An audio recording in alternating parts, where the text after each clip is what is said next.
یادم نمیره دیوار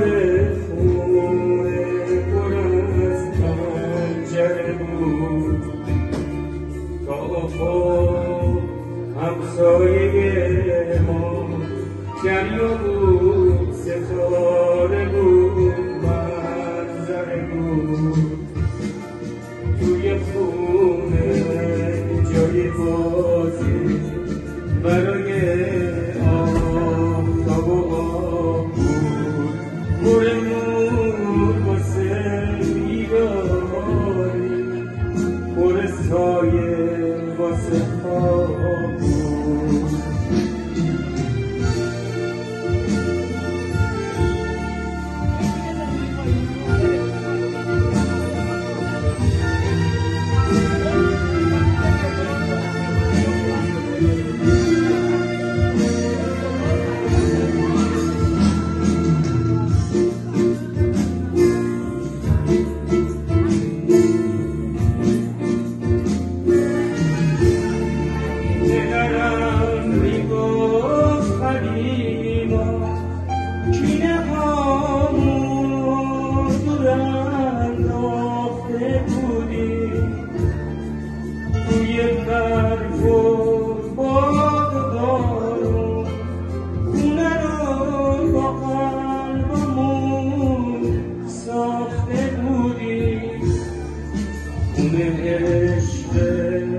مادرم بود که تو باغچه‌اش گل اطلسی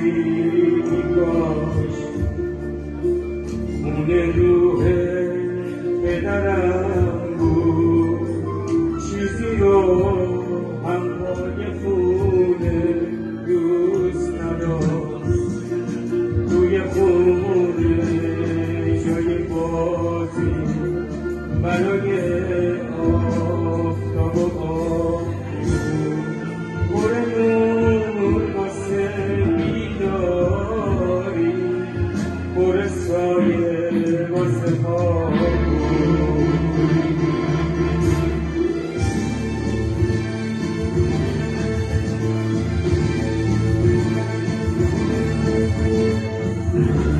سیل بارد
تا بسازیم خونمونو